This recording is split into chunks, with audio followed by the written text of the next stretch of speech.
A woman in a delivery uniform sets food on a conference table while suited executives laugh and point. Not knowing the man standing quietly by the door in a cap and jacket is the one who signs their paychecks. One overheard conversation is about to change everything. Sometimes the most powerful person in the room is the one everyone ignores. If stories like this stir something in you, stories about truth, dignity, and the surprising ways kindness finds its moment, then you belong here. Welcome to Echoes of Stories, where we believe every ordinary life holds an extraordinary lesson. Subscribe, give this video a like, and tell us in the comments, have you ever been underestimated by someone who didn't know who you really were? Nathan Cole had built NovaCrest Solutions from a garage in a dream. 14 years later, it occupied 3 floors of a glass tower downtown, employed over 200 people, and turned a profit that made investors smile every quarter. But lately, something had been bothering Nathan, a quiet unease he couldn't shake. The numbers were fine. The culture wasn't. He'd been hearing whispers. Complaints from HR about a particular team on the 8th floor. High turnover. Low morale. Nothing he could pin down from behind his executive desk. So Nathan did something his board of directors would have called reckless and his instincts called necessary. He called a local delivery company, arranged a one-night contract, borrowed a cap and a jacket, and showed up at his own building as nobody. The woman who walked in just ahead of him was named Rosa Medina. Rosa had been a contract food courier for 2 years, picking up shifts between her day, job at a laundromat, and the hours she spent raising her son, Marco, alone. He was 12, responsible beyond his years, the kind of boy who left her voice messages after school just so she wouldn't worry. Rosa never complained about the work. She just moved through the world with quiet efficiency and a warmth that most people were too busy to notice. That night, she was delivering a sushi order for the 8th floor team, a late-working dinner for a group of account managers celebrating a closed deal. Nathan followed her in, head down, thermal bag on his back, every bit the invisible worker. Rosa set the food on the conference table carefully, container by container, the way someone does when they take pride in a job others consider beneath pride. That's when it started. One of the managers, a sharp-suited man named Derek, leaned back in his chair and smirked. Look at her, delivering sushi at 9 o'clock at night. Bet she's got like 4 of these jobs. The table rippled with laughter. Someone else said, no ambition, some people. Another voice added, I couldn't do it. I'd be embarrassed. Rosa didn't look up.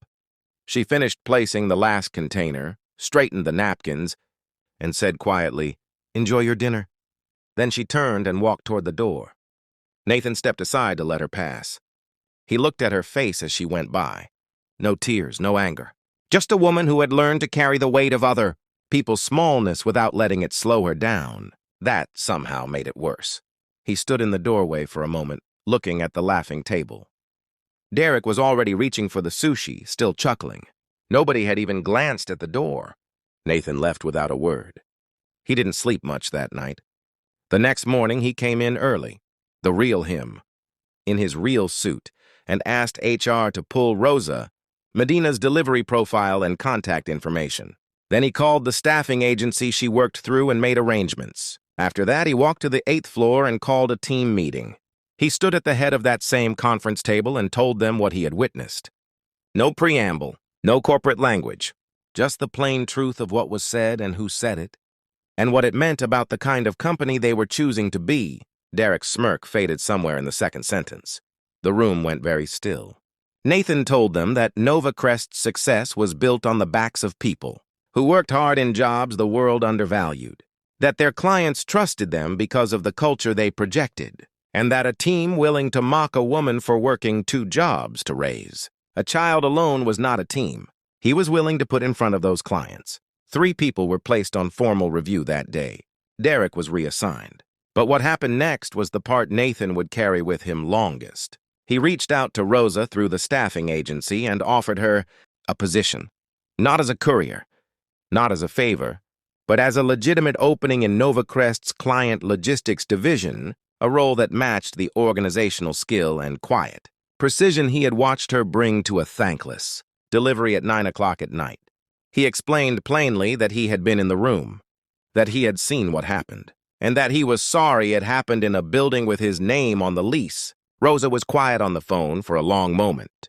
Then she said, "I need to think about it." She called back the next morning and said yes.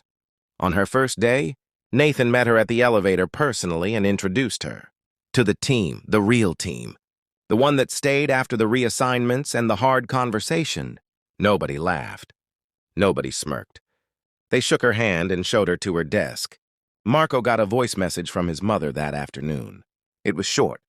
Her voice was warm and a little unsteady. "Good things happen, baby," she said. "Don't let anybody tell you they don't. You never know who is watching. But more importantly, you never know who is struggling, and what one moment of basic human decency might mean to them.